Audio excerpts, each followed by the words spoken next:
اور ویسے جب حضرت جبرائیل آتے تھے انسانی شکل میں، وہ ایک بالکل دوسری شکل ہے۔ وہ تو یہ کہ حضرت داہیہ کلبی جو ہیں رضی اللہ تعالیٰ عنہ، وہ بہت حسین صحابہ میں سے بہت صحیح حسین انسان تھے، ان کی شکل میں بالعموم ان کی صورت میں حضرت جبرائیل آتے تھے، لیکن وہ وحی نہیں شمار ہوتی۔ ہم نے ام السنہ وہ حدیث جس میں جبرائیل آئے اور حضور نے فرمایا جبریل تھے جو تمہیں تمہارا دین سکھانے آئے تھے، لیکن وہ قرآن میں نہیں ہے، ام السنہ ہے، وہ قرآن نہیں ہے۔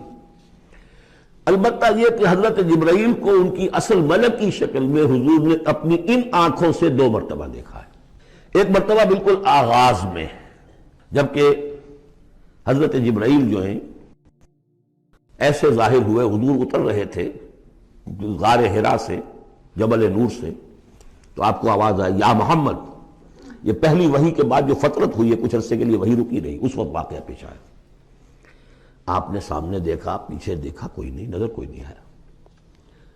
پھر تھوڑی دیر آپ چلے گئے، شاید مجھے کوئی دھوکہ لگا ہے، ایسی میں نے سنا ہے، کوئی آواز نہیں تھی۔ پھر آیا یا محمد، پھر دیکھا 2-3 مرتبہ کوئی نظر نہیں آیا، تو کچھ خوف سا محسوس ہوا۔ تیسری مرتبہ یا محمد، تو اچانک حضور کی نگاہ اوپر اٹھی، تو حضرت جبرائیل فرشتے کی جو اصل شکل ہے اس میں وہ تھے افق پر، اور پورا افق بھرا ہوا تھا۔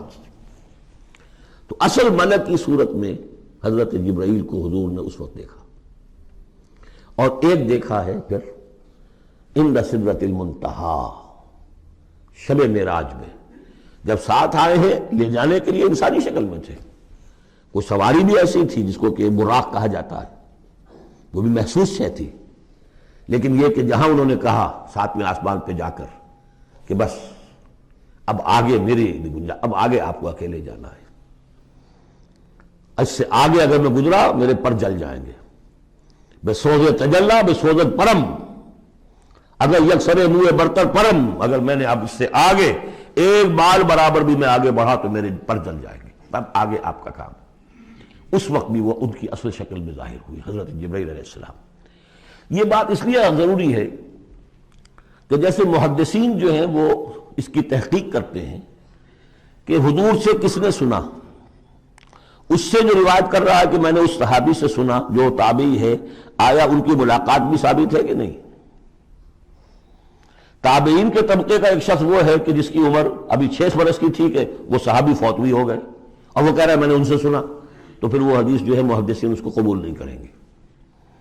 وہ دیکھتے ہیں کہ لنک جو ہے مضبوط ہونا چاہیے۔ روایت ہے نا ان فلاں ان فلاں ان فلاں، حضور سے فلاں صحابی نے سنا، اس نے سنا، اس تابعی نے سنا، یہ لنک جو ہے یہ ملاقات ثابت ہونی چاہیے۔ تو چونکہ جو حدیث اللہ ہے، یہ قرآن کیا ہے؟ حدیث اللہ، یہ حدیث ہے، احسن الحدیث اللہ الذی انزل احسن الحدیث کتابا متشابہا مثانیہ، یہ ہم پڑھ چکے ہیں سورہ زمر میں۔ اس حدیث کا یہ حدیث اللہ، اللہ سے کس نے سنا؟ جبرائیل نے، جبرائیل سے کس نے سنا؟ محمد نے، تو ان کی ملاقات ثابت ہے۔ اصل ملکی شکل میں حضرت جبرائیل کا دیکھا جانا اس اعتبار سے بہت اہم ہے، اس لنک کو اسٹیبلش کرنے کے لیے اس کو یہاں پہ بیان کیا جا رہا ہے۔ ما ضل صاحبکم وما غوا، تمہارے یہ ساتھی ہے لوگوں، یہ محمد نہ بہکے ہیں اور نہ بے راہ ہوئے ہیں، نہ بھٹکے ہیں۔ وما ينطق عن الهوى، اور یہ جو کچھ کہہ رہے ہیں اپنے جی سے نہیں کہہ رہے، خواہش نفس سے نہیں کہہ رہے، ان هو الا وحی یوحی، نہیں ہے یہ مگر وحی جو ان کی طرف کی جا رہی ہے۔ علمہ شدید القوی، انہیں تعلیم دی ہے، سکھایا ہے اس نے جو بہت طاقتور والا ہے۔ یہاں حضرت جبرائیل ہیں جو مراد ہیں۔ علمہ شدید القوی، یہ قرآن کس نے سکھایا محمد کو؟ شدید القوی، ذو مرۃ، وہ بڑا زور آور ہے، فاستوی، وہ سیدھا ہوا، وہو بالافق الاعلی، اور افق اعلیٰ کے اوپر وہ محمد کو نظر آ رہا تھا صلی اللہ علیہ وسلم۔ ثم دنا فتدلی، پھر ذرا نیچے کو لٹکا، قریب آیا، فکان قاب قوسین او ادنی، اور پھر وہ اتنے قریب آ گیا کہ جیسے 2 کمانوں کا فاصلہ ہو یا اس سے بھی قریب۔ فَأَوْحَىٰ إِلَىٰ عَبْدِهِ مَا أَوْحَىٰ، پھر اس نے وحی کی اللہ کے بندے کی طرف جو وحی کی۔ وہ وحی کون سی تھی؟ وہ ہے اصل میں وحی رسالت، وحی نبوت جو تھی وہ تو شروع میں آ چکی، اس کے بعد یہ فترت ہو گئی تھی، کچھ وقفہ پڑ گیا تھا۔ شروع میں وحی جس سے کہ حضور کی نبوت کا ظہور ہوا ہے، وہ تو ہے اقرا بسم ربک الذی خلق خلق الانسان من علق اقرا وربک الاکرم الذی علم بالقلم علم الانسان ما لم یعلم. لیکن اب یہ سورہ مدثر کی آیات اس وقت نازل ہوئیں، یا ایھا المدثر، جب حضور گھر آ گئے اور پھر آپ نے اپنی اہلیہ سے کہا، خوف زدہ تھے، جو بھی منظر دیکھا تھا، ملک کی شکل، فرشتے کی شکل، اب وہ تو حضور ہی نے دیکھا جو دیکھا، ہم تو نہیں سمجھ سکتے کہ آپ نے کیا دیکھا. لیکن یہ کہ اس کے بعد آپ آئے، آپ نے کہا مجھے کمبل اڑا دو، لحاف اڑا دو، لحاف اوڑھ کر آپ لیٹ گئے، تو پھر وہ وہی یا ایھا المدثر قم فانذر وربک فکبر، اے لحاف میں لپٹ کر لیٹنے والے کھڑے ہو جاؤ اور خبردار کرنا شروع کر دو لوگوں کو. اور تمہاری اس دعوت کا نقطۂ آغاز تو انذار ہے، اور اس کا ہدف دنیا میں تکبیر رب ہے. رب کو بڑا کرو، اس کی بڑائی منواؤ، اس کی بڑائی نافذ کرو. اس کا نقشہ کھینچا گیا ہے.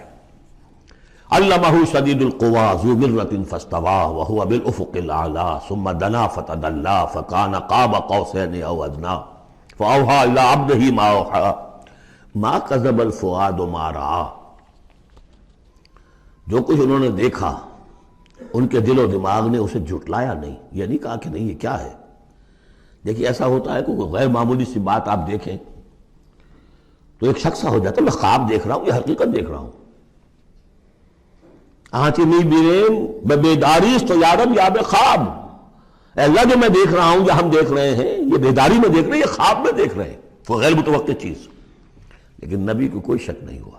ما کذب الفؤاد ما رأیٰ، یکسوئی کے ساتھ دل و دماغ اور جو بھی آپ کی آنکھ دیکھ رہی تھی ان میں کوئی کانفلکٹ نہیں تھا. ما کذب الفؤاد ما رأیٰ فتمارونہ علی ما یریٰ، تو کیا تم اس سے جھگڑتے ہو اس چیز پر کہ جسے وہ دیکھ رہا ہے. اقبال نے کہا نا کہ قلندر ہرچے گوید دی نہ گوید، جو شخص اپنا دیکھی ہوئی چیز بیان کر رہا ہے تم اس سے جھگڑ رہے ہو.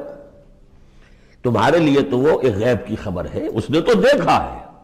افتمارونہ علی ما یریٰ وَلَقَدْ رَآهُ نَزْلَةً أُخْرَىٰ، اس نے تو ایک مرتبہ اور بھی دیکھا. کہاں دیکھا؟ عند سدرۃ المنتہیٰ، شب معراج میں سدرۃ المنتہیٰ. کوئی بیری کا درخت ہے، وہ کیسی بیری ہے؟ ساتویں آسمان کی بیری، وہ آخری حد ہے. مخلوق کوئی اس سے آگے نہیں جا سکتی. اس سدرۃ المنتہیٰ، منتہا نہایت، حد، جہاں کی حد ہو گئی، وہاں تک حضور پہنچے ہیں، سدرۃ المنتہیٰ تک. عندہا جنت الماویٰ، اور سب سے اونچی جو جنت ہوگی جنت الماویٰ، وہ اس کے قریب ہی ہے، وہ بھی ساتویں آسمان پر ہے. یہ تو درجہ بدرجہ ترقی ہوتی جائے گی نا. پہلی ضیافت جو ہے، پہلی نزل جو ہے وہ تو اسی زمین پر ہو جائے گی. پھر جو ترقی ہوگی اپنے اپنے مدارج، اپنے اپنے مراتب، اپنے اپنے مقامات، اپنے اپنے ایمان کی گہرائی، اپنے اپنے اعمال صالحہ، اپنا اپنا انفاق مال و جان، اس کے حوالے سے درجے ہوں گے.